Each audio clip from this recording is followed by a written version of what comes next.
দুর্গাপুর পৌরসভার প্রশাসনিক মণ্ডলীর নতুন তালিকা প্রকাশ হতেই সোমবার দুপুরে শুরু হলো বিক্ষোভ। দুপুর প্রায় 12টা নাগাদ দুর্গাপুর নগর নিগমের সামনে বাংলা পক্ষের কর্মীরা জমায়েত হয়ে বিক্ষোভে সামিল হন।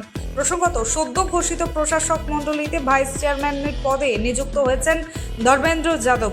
এই সিদ্ধান্তকে কেন্দ্র করে বিক্ষোভ শুরু হয়। বাংলা পক্ষের দাবি, দুর্গাপুর প্রশাসনে বহিরাগতদের প্রাধান্য বেড়ে চলেছে, অথচ বাঙালি কর্মকর্তা উপেক্ষিত হচ্ছেন। বিক্ষোভকারীরা অভিযোগ করেন, প্রশাসক মণ্ডলীর দুই বাঙালি সদস্য রাখি তিওয়ারি ও দীপঙ্কর লাহা এবং অমিতাভ বন্দ্যোপাধ্যায়কে সরিয়ে দিয়ে কেন ধর্মেন্দ্র যাদবকে ভাইস চেয়ারম্যানের দায়িত্ব দেওয়া হলো তার কোনো যুক্তি নেই।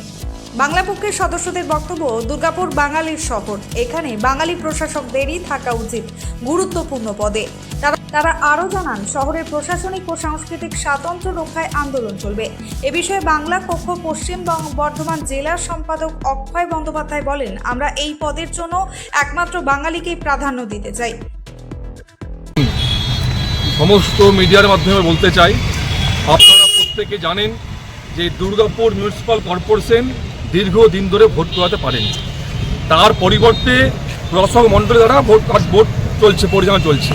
কিছুদিন আগে বোর্ড থেকে 3 জন বাঙালিকে নাম সরিয়ে দিয়ে এক বহিরাগতকে চেয়ারপারসন করেছে।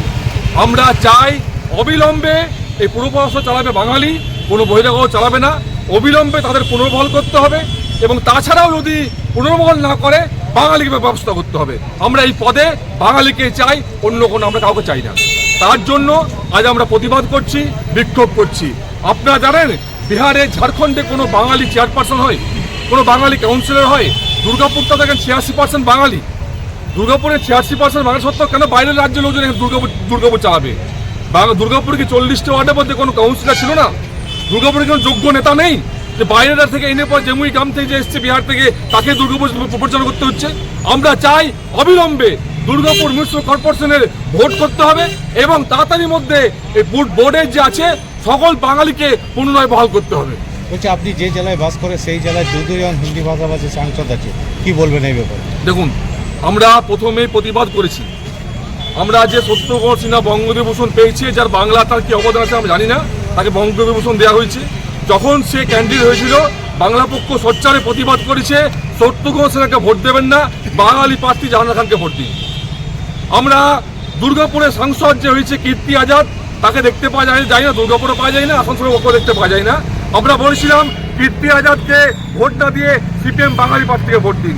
বিজেপি বাঙালি বিদ্বেষী দল, বিজেপি বাঙালি বিরোধী দল। আমরা বাংলা পক্ষ তীব্র বিজেপি বিরোধী। আমরা বাংলা পক্ষ যারা সাম্প্রদায়িক নিয়ে যারা সাম্প্রদায়িকভাবে বীজ ছড়ায় তাদের বাংলা পক্ষ তাদের বিরুদ্ধে।